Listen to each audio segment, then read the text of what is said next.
they were basically learning how to play the instrument because of the jazz guys. Yeah. They learned how, like they learned how to write compositions, far as like like theory and all that kind of stuff. Because when you basically um, play rock music, it's not that many deep chord structures, except for like the guys. I mean, and that's why groups like Led Zeppelin and Cream, they had jazz guys in the groups. Right. And the guitarist Jimmy Page, as I learned later by working with John McLaughlin. John McLaughlin was one of Jimmy Page's teachers, and that was the whole idea, or where he got the whole idea of playing double neck guitar. Like the first time rehearsing with John, or that week of rehearsing with John in London, we were next door to Jimmy Page, and I didn't even know. So John sends me out in the middle of the building to get some tea, take a break for a minute while he was showing Joey some parts for this song we had to learn.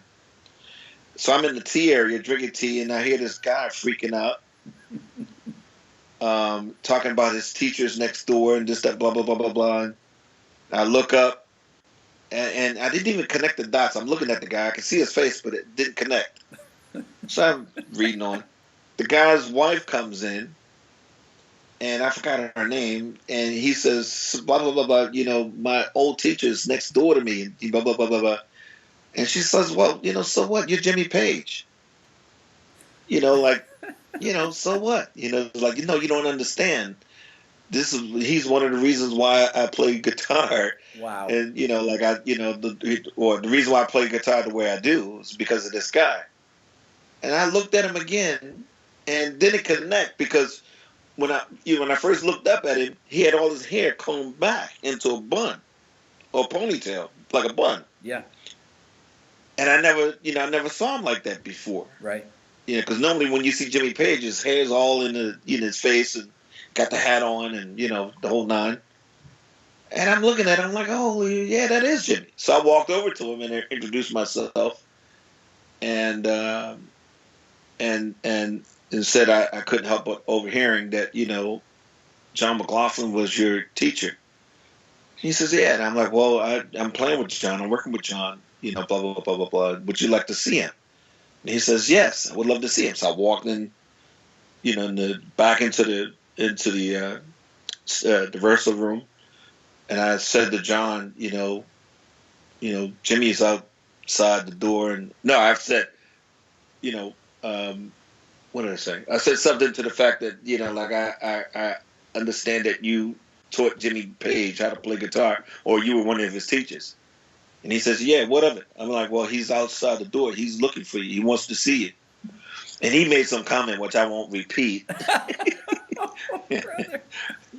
But I remember one thing he said, he still owes me money. That's what he said. One of the things, amongst a few other things. And I'm like, yeah, well, whatever. He's outside the door. And John made his way out there, and when John opened the door, Jimmy just jumped at him and just gave him a big hug. And you could see Jimmy was just like just really happy to see him and talking to him, and John, had that surprised look on his face, because I guess he didn't expect that kind of reaction from Jimmy. Right. And John, started smiling, and they just looking at each other, and looked like Jimmy, his eyes got watered a little bit, because he was just really happy to see him, and they started talking and going back and forth and da da da da da. Jimmy takes me over to his room. Now imagine, like, you walk into a room, and I kid you not, from the door where I came in, all the way down the wall, up to the stage, all the way across the stage, to that wall, back down to the door where I came in, on that wall, on the other side, opposite sides, all cabinets, all amps. Wow. No drums, just all guitar cabinets. And some of the stencils, it still had the stencils on it, the Yardbirds, wow, Led Zeppelin, all the groups that he worked with, sure. It still had the names on some of those cabinets that he used back in those days. So I'm asking him, like, and his double neck guitar and a Les Paul guitar sitting like right in the middle of all that stuff on stage. And I'm asking him, like, what's going on here? He goes, like, yeah, I'm going out with Robert Plant, for a tour, and I just want to see what really worked, which of my cabinets worked, and what stuff needed to be worked on. Wow. And I was like, well, man, can I go and take a look at your guitar?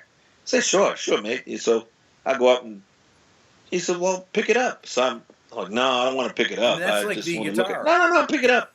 So I give you a little history about that guitar. So I picked up his double neck guitar, and that's when he told me, like he got the whole idea of playing double neck from John, and Wow.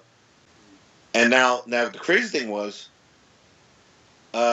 Steve Howe, the guitar player Sure. for Yes, Yeah.